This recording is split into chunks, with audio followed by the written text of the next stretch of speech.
Welcome back to the channel, Coraljax. In this video, we'll be exploring the legendary Frenni Fawr. Its summit, of only 395 metres, rewards you with spectacular views all round. To the west, the Preselis are arguably at their most magnificent, and turning northwest, they roll towards the sea and out to Dinas Head. Turning further north, the coastal view leads your eye to Aberteifi, as the land opens up at the mouth of the river.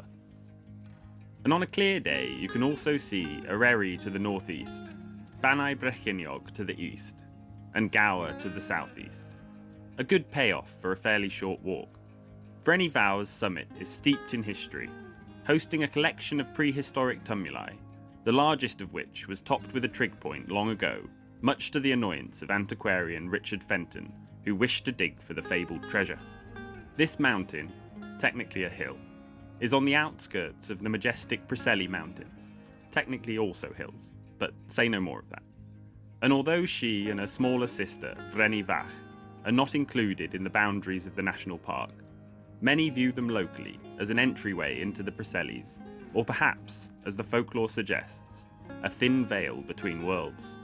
Stories abound, from the prophetic dreams of a Roman emperor to the elusive golden treasure and encounters with the Welsh fairy folk, which takes us to our next destination, heading down into the Cwm Cych Valley to Ffynone Waterfall.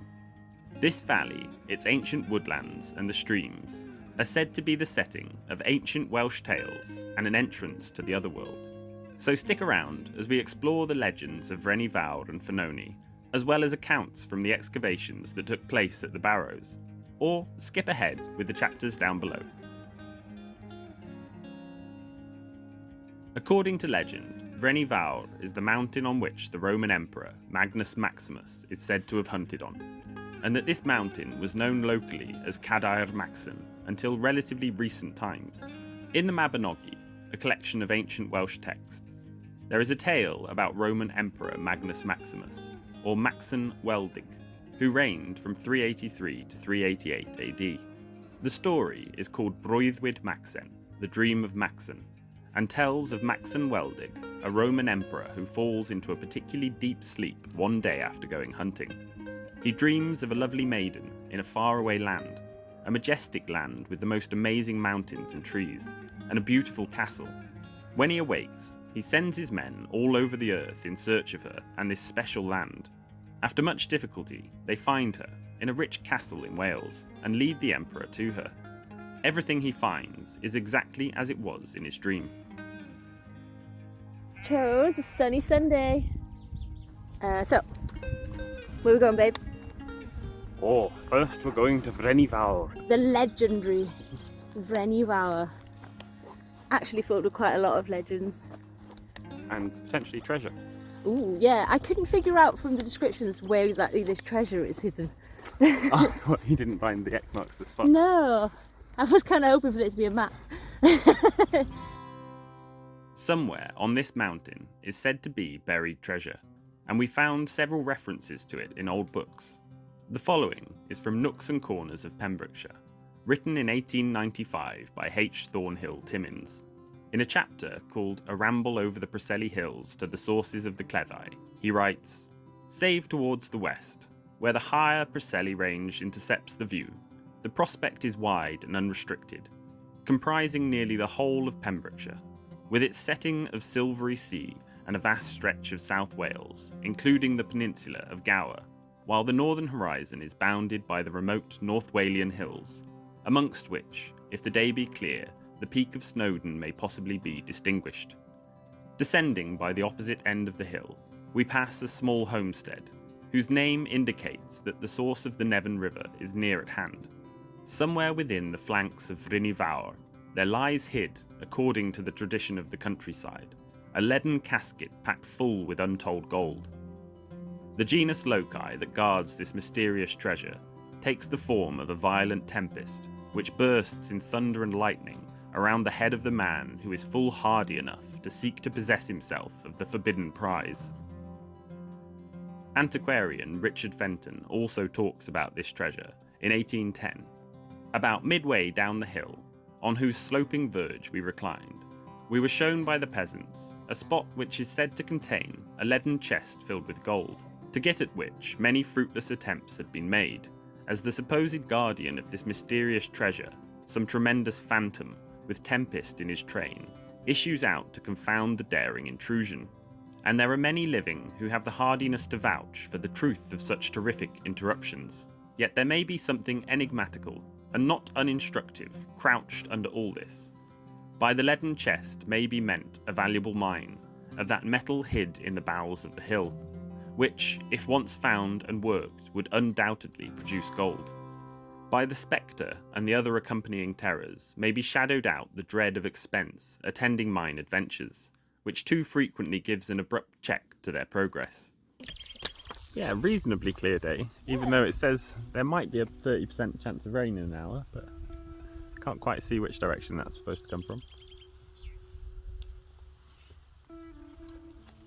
Come on then, Zebby. Just found a really good gate. Oh, is it the best smell ever? It's the best smell. So, which way? Up there or up here? I think, yeah, either one was fine, wasn't it? Let's go. Just up. Generally up. Hello, Print Howda. So, what have you been doing since your last video? This week we've been mostly editing Stonehenge video. Future video. Yeah. It's turned into a bit of a mammoth one. I think partly because it's not just looking at the Stonehenge bluestones now, but looking at the whole timeline of everything. Of humanity as we know it. Generally UK focused. And the last 500,000 years rather than the last like 3 million.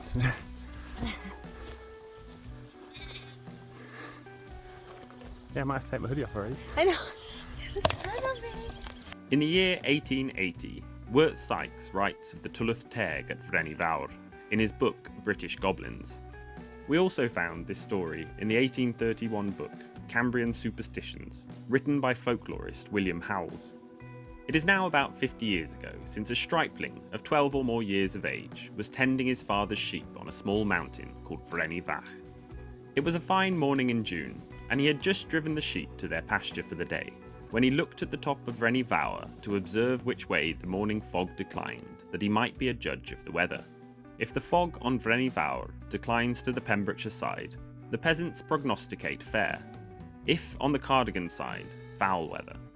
And to his surprise, saw what seemed a party of soldiers sedulously engaged in some urgent affair.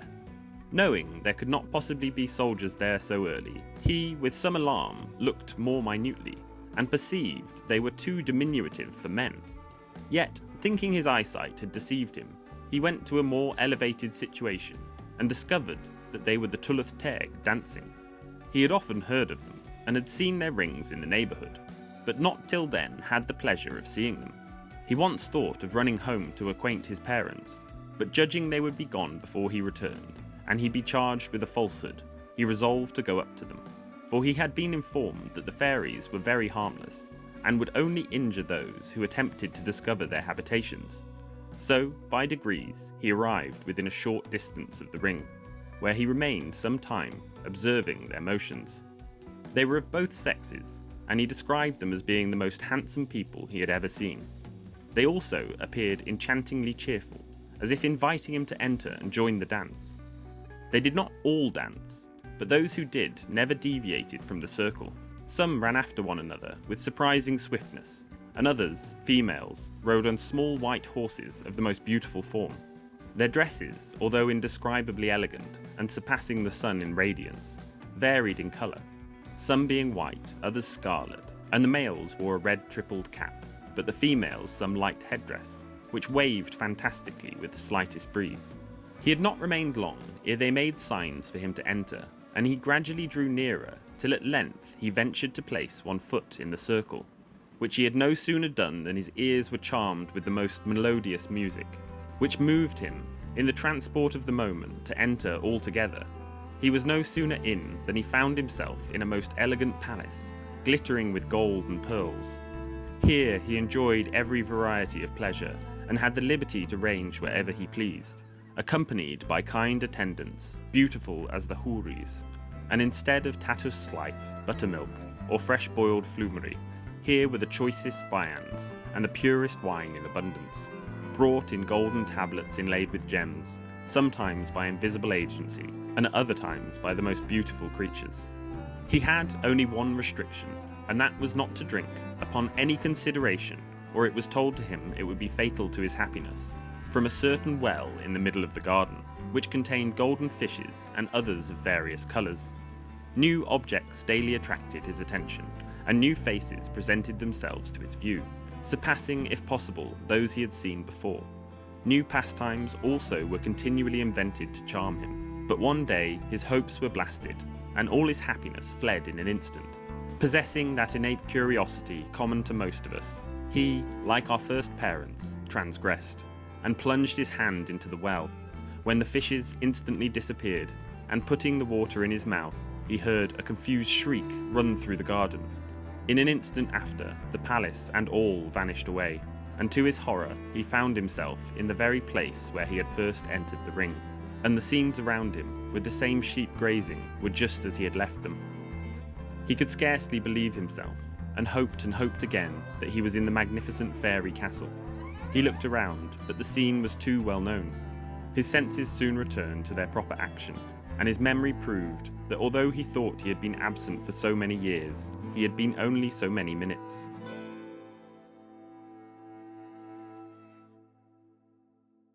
Frenni Fawr was excavated in the early 1800s by antiquarian Richard Fenton. In his book, he describes his exploration of the tumuli.